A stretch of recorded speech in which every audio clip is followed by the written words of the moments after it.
कैली और Ben David में से किसी ने अभी तक पाकिस्तान नहीं छोड़ा है। अगर तुम बुरा ना मनाओ तो मैं इस बारे में कुछ बात कर लूं, वीरा ने झिझकते हुए कहा। डैनी ने मुझे फोन पर तुम्हारी राय से आगाह कर दिया था, इसलिए मैं खुद यहाँ आया हूँ। तुम्हारे कुछ कहने से पहले मैं तुम्हें चंद बातें बता दूं ताकि तुम्हें मेरे अखज़ किए हुए नतीजे की बुनियाद का इल्म हो सके। मैं मफरूज़ों पर काम करने का आदी नहीं हूँ, हर वक्त ठोस हक़ाइक़ पर नज़र रखता हूँ। ज़रूर ये काम तुम्हारा है, मगर मैं महज मालूमात के लिए कुछ जानना चाह रही थी। वीरा जल्दी से बोली। इनमें से कोई पासपोर्ट मसरूका नहीं है? कराची आमद के वक्त दोनों के इमिग्रेशन कार्ड यकसा तहरीर पर पुर किए गए हैं, बस दस्तखत अलग हैं। इसका मतलब ये हुआ कि दौरान सफ़र वो दोनों एक दूसरे के साथी थे, और तुम बता रहे हो कि इन दोनों में से किसी ने अभी तक पाकिस्तान नहीं छोड़ा। वीरा ने तायीद चाही। हमारे यहाँ अभी खुदकार तरीके राइज नहीं हुए, मगर पाकिस्तानी एहलकार मोटे मोटे रजिस्टरों पर मेहनत से काम करते हैं। आने वाले हर मुसाफिर की रवानगी का इंदराज उसकी आमद के सामने होता है। उन दोनों को लाने वाली परवाज से कुल 17 गैर मुल्की पाकिस्तान आए थे, 15 वापस जा चुके हैं। ये दोनों यहाँ मुकीम हैं। इनके असल पासपोर्ट मेरे कब्जे में आ चुके हैं। वीरा के चेहरे का रंग फीका पड़ गया और वो बेइख्तियार अपने होंठों पर जुबान फेरते हुए बोली, अगर बेन डेविड के नाम से कोई बाहर नहीं गया और वो दोनों यहीं मुकीम हैं तो हर बात वाज़ेह है, बेन डेविड ही यहाँ आईमैन बना हुआ है। जलाल का जवाब जामे और मुस्कित था। वीरा को अपने दिल की बातें आगे बढ़ाने का कोई मौका नहीं मिल सका। इस समर में कोई कलाम नहीं था कि वीरा के शुबहात बहुत ज्यादा करीने का आयास थे और इनका बर वक्त दूर होना जरूरी था।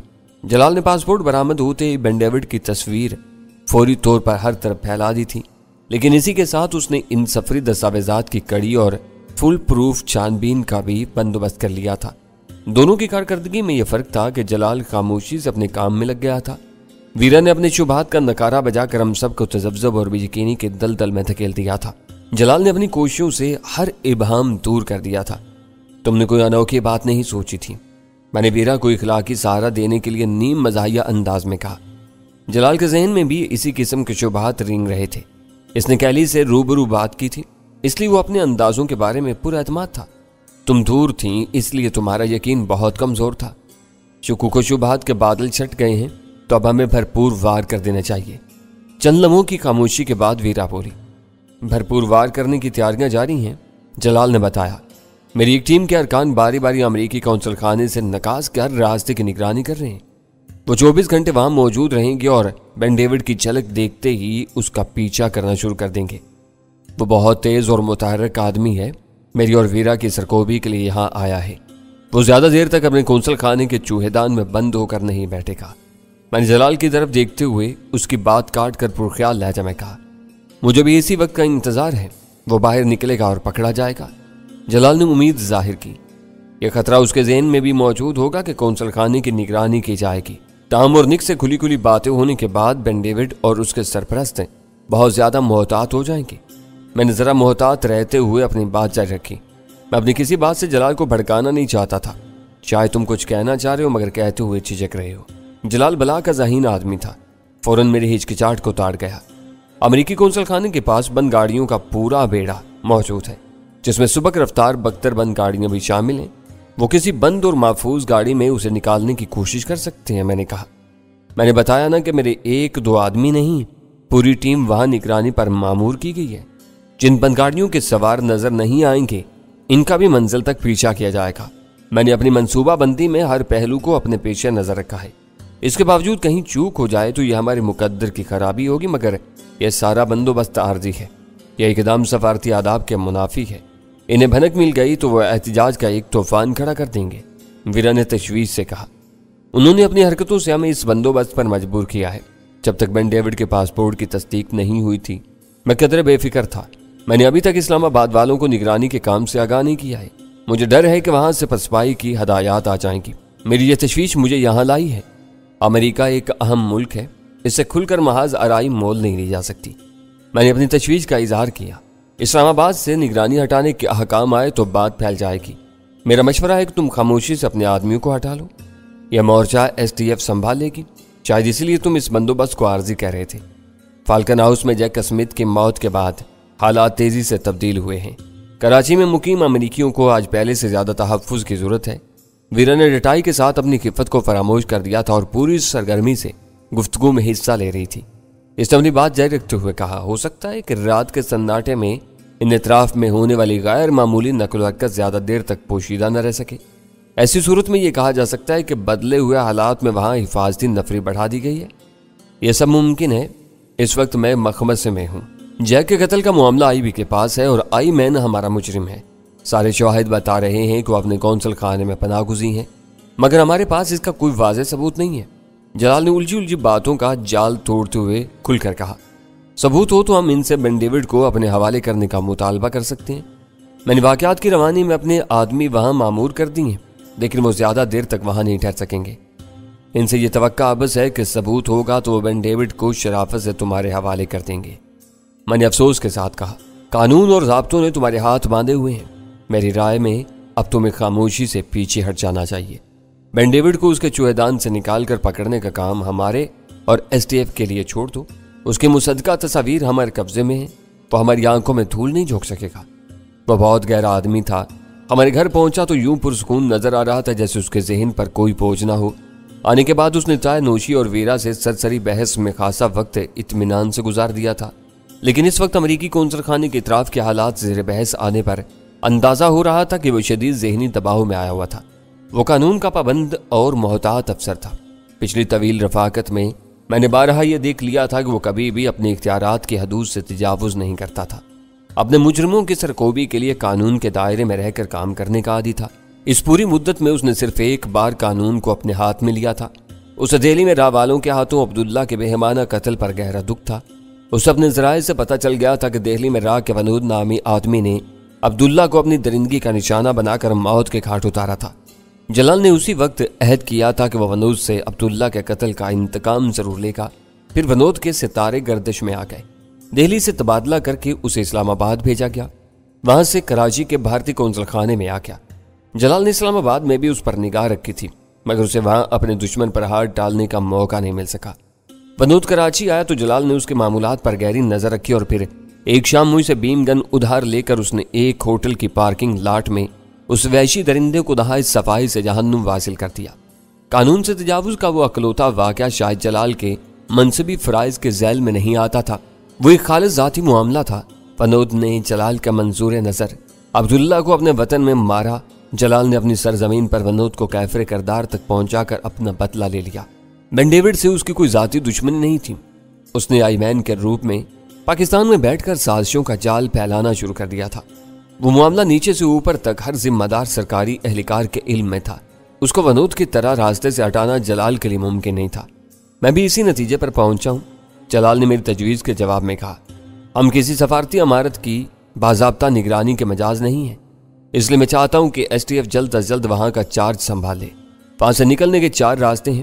فوری طور پر ایس ٹی ایف کے 4 ہوشیار آدمی وہاں پہنچ جائیں تو میں اپنی پوری ٹیم کو وہاں سے ہٹا سکتا ہوں۔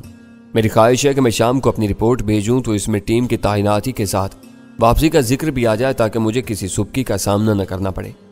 چھوٹے ملکوں کے بڑوں کی سوچ بھی چھوٹی ہوتی ہے، ویرا نے گہرے طنزیہ لہجے میں کہا۔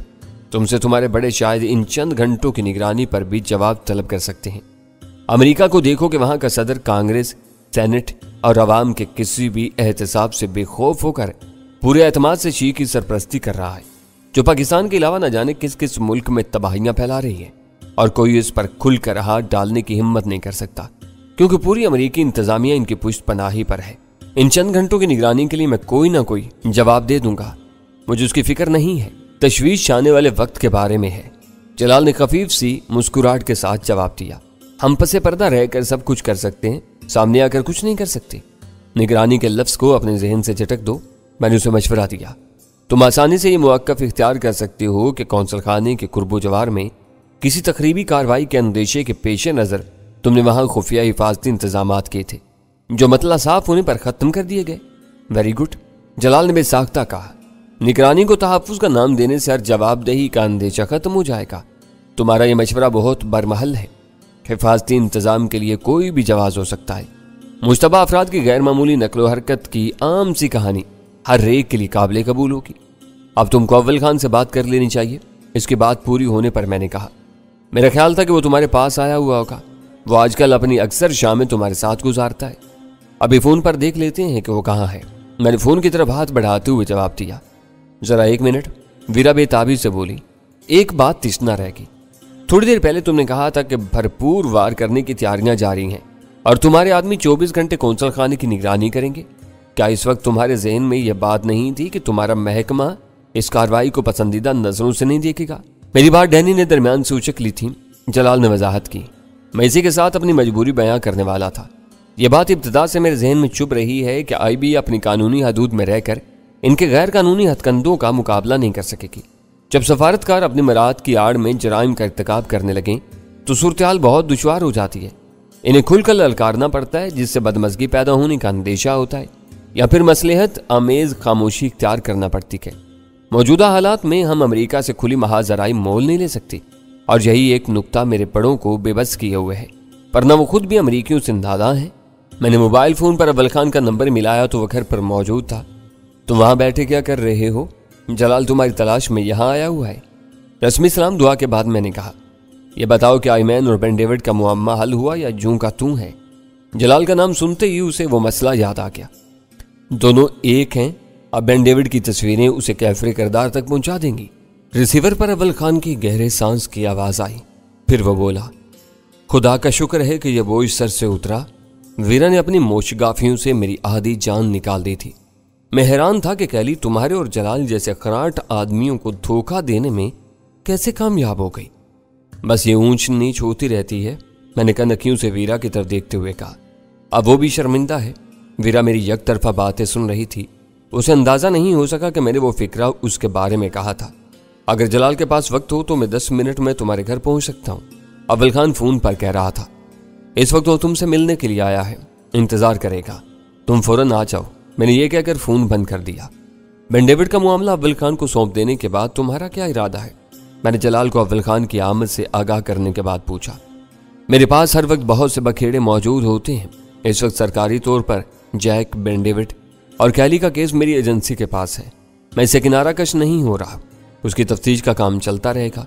सिर्फ कौंसल खाने की निगरानी का मामला टेढ़ा है जो मैं STF के सुपुर्द कर दूंगा। इसका मतलब यह हुआ कि तुम्हारे आदमी पसे पर्दा रहकर सूरत-ए-हाल पर निगाह रखेंगे।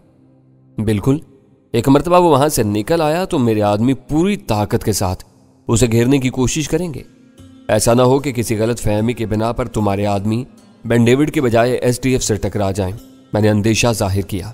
अव्वल खान से बात करके ऐसे किसी इम्कान का इंसदाद कर लिया जाएगा। उसने कदरे बेपरवाही से जवाब दिया।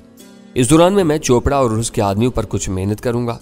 सदर से पकड़ा जाने वाला मुश्तबा आदमी भी अब CIA के बजाय हमारी कैद में है।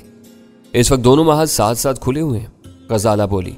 वो गुस्ल से फारिग होने के बाद हमारे साथ शामिल हो गई थी। दोनों के मकासद एक हैं। जलाल ने सिगरेट सुलगाते हुए जवाब दिया। दोनों यहाँ अदम इस्तेहकाम और खौफो हिरास की फिजा पैदा करना चाहते हैं। अभी तक वो अपने मकासद में कामयाब हैं। जहाँ चाहते हैं वार कर गुजरते हैं। वो इतने कामयाब भी नहीं हैं। इस वक्त राह के कम अज कम 5 आदमी तुम्हारे कैदी हैं। वीरा बोली। 5 कौन? सुल्तान शाह ने बेसाख्ता सवाल किया। वो इब्तिदा से खामोश बैठा हमारी बातें सुन रहा था। इस वक्त उसने पहली बार अपनी जुबान खोली थी। 3 आदमियों का गिरोह पहले पकड़ा गया था, जिसमें एक मकामी मुसलमान भी शामिल था। चौथा चोपड़ा है। 5वां वो मुश्तबा आदमी है जिसे कल के 2 धमाकों के बाद CIA ने पकड़ा था और अब वो जलाल के महकमे का कैदी है। इन 3 आदमियों की किस्मत का फैसला हो गया। हिरस और लालच में अंधा होकर इनका साथ देने वाला मुसलमान सुल्तानी गवाह बनने पर आमादा हो गया है। शायद इसका ज़मीर जाग गया है, जलाल ने अफसुर्दगी से कहा। उसने कराची और सिंध के दूसरे शहरों में कई खूनरेज वारदातों का एतराफ़ किया है। वो तीनों हमारी तहवील में नहीं थे। इनका चालान पुलिस अदालत में पेश करेगी।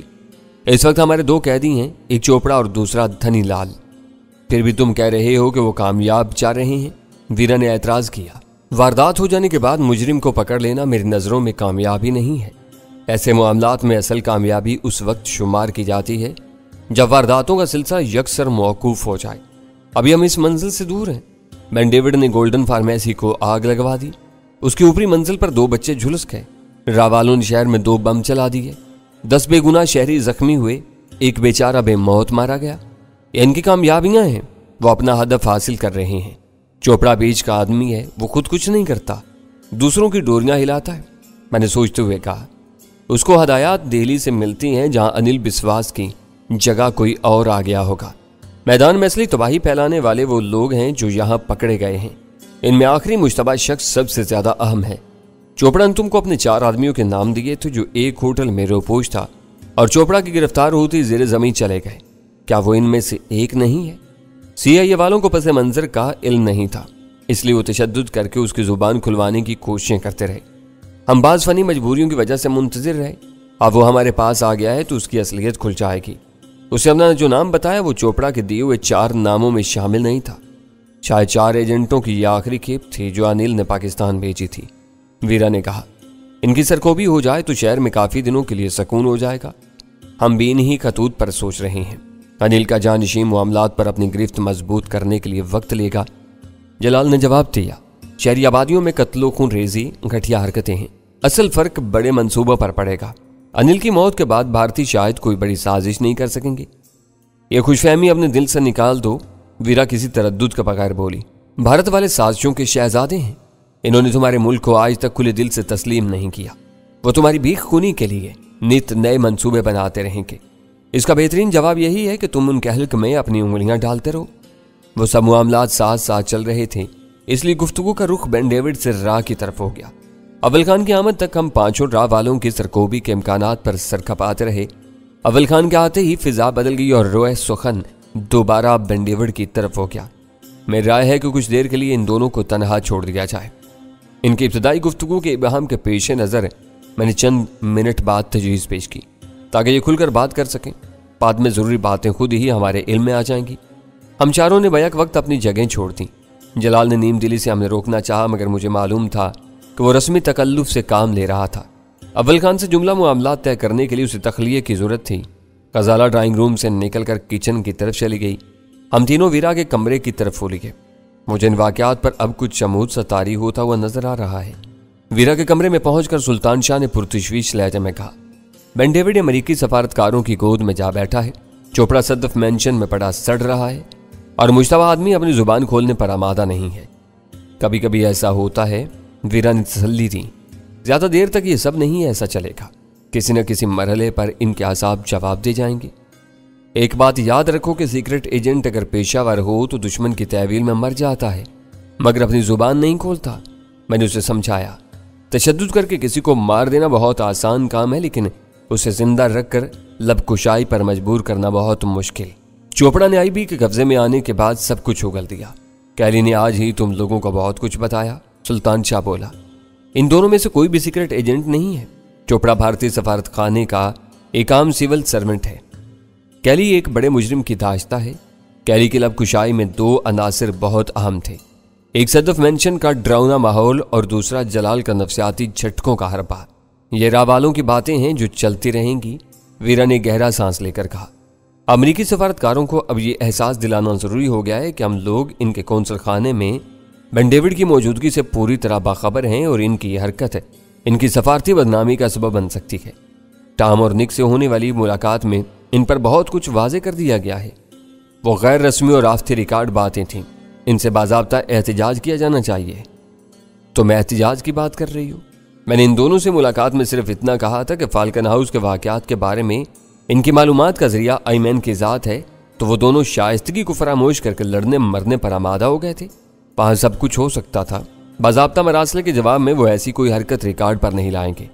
تم جلال کو مشورہ دو کہ وہ متعلقہ حکام کے ذریعے قونصل خانے پر تحریری دباؤ ڈالے کہ وہ اپنے سفارتی عملے میں روپوش مجرم کو مقامی حکام کے حوالے کریں۔ میں بے اختیار ہنس پڑا۔ جلال دودھ پیتا بچہ نہیں ہے کہ اسے میرے مشورے کی ضرورت ہو۔ وہ ایک ذمہ دار اور فرض شناس افسر ہے، میرے کسی مشورے کا برا بھی مان سکتا ہے کہ میں اس پر مسلط ہونے کی کوشش کر رہا ہوں۔ اس میں مسلط ہونے کی کوئی بات نہیں ہے۔ اس وقت وہ از خود اس معاملے پر اول خان سے مشورہ کر رہا ہے۔ شاید تمہارے خون میں الکوہل کی مقدار کم ہو گئی ہے، جس سے تمہاری یادداشت پر برا اثر پڑا ہے۔ تمہیں یاد نہیں کہ وہ ثبوت کے بغیر امریکیوں سے کسی باضابطہ مطالبے کے حق میں نہیں ہے؟ میں نے کہا، ہاں اس نے یہ تو کہا تھا۔ ویرا کا لہجہ کمزور پڑ گیا۔ کسی ثبوت کے بغیر وہ ایسے مطالبے کو الزام تراشی قرار دے دیں گے؟ میں یہی کہہ رہا تھا کہ جلال ذمہ دار اور ذہین افسر ہے، وہ معاملات کے ہر پہلو پر گہری نگاہ رکھتا ہے، تمہاری طرح جذبات کی روانی میں نہیں بہتا۔